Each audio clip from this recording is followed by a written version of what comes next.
Hello guys, ഇന്ന് തിരുവോണമാണ്. അപ്പോൾ ഒരു Thiruvonam day in my life. രാവിലത്തെ കണി ഇതായിരുന്നു ഗൈസ്. പിന്നെ നേരെ പോയി കുളിച്ച് ഫ്രഷ് ആയിട്ട് വന്നു. നേരെ അടുക്കളയിലോട്ട്. പാചകമാണ് മെയിൻ. ഒപ്പം അമ്മയോടൊപ്പം കുറച്ച് പാചകവും. അത് കഴിഞ്ഞ് നേരെ അമ്മൂമ്മേരവിടെ. ഞാൻ ഇല്ലാതെ അവർക്ക് എന്ത് ഓണം. അവിടെ നിന്ന് വീട്ടിലോട്ട് വന്നപ്പോഴത്തേക്ക് ഇവിടെ വാർഡിൽ കൊടുക്കാനുള്ള ഓണക്കോടി പാക്കിങ്ങിലാണ്. പിന്നെ കുറേ സമയം മുത്തിന് വേണ്ടിയിട്ട് വെയിറ്റ് ചെയ്തിരുന്നു. അവൻ വരാൻ ലേറ്റായതുകൊണ്ട് നമ്മൾ അങ്ങ് പൂ പറിക്കാൻ.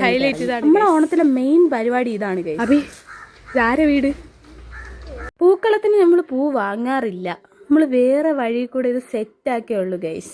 എൻ്റെ പിള്ളേർക്ക് കുറേ കാലം കഴിഞ്ഞാലും ഒരു ഓണം ഓർമ്മ വേണമെന്നുള്ള ചിന്തയാണ് എനിക്ക് ഈ ഒരു രീതിയിലുള്ള പൂക്കളെ സെറ്റാക്കലിന് പ്രചോദനമായത്. ഇന്നത്തെ കാലത്ത് ഈ രീതിയിൽ എത്ര പേര് പൂക്കളം ഇടുമെന്ന് ഞങ്ങൾക്ക് അറിഞ്ഞൂടാ. പക്ഷെ ഞങ്ങൾ പണ്ടേ ഇത് തന്നെയാണ് പരിപാടി. ഇതാണ്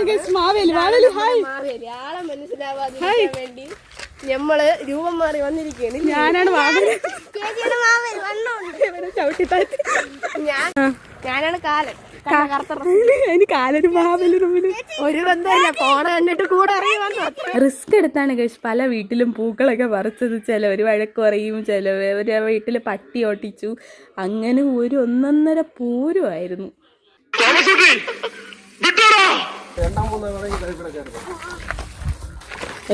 അവര് വഴക്ക് പറയില്ലേ?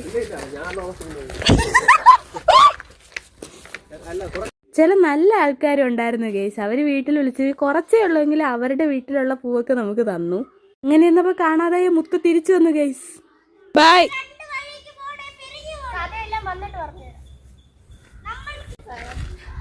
ഏതാൻഡി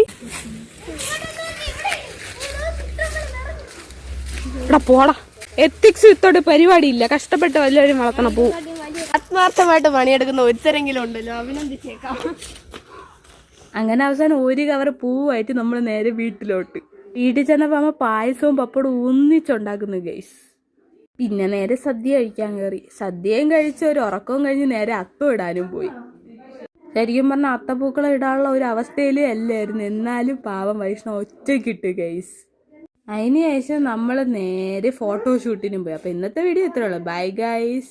അപ്പൊ എല്ലാവർക്കും ഹാപ്പി ഓണം.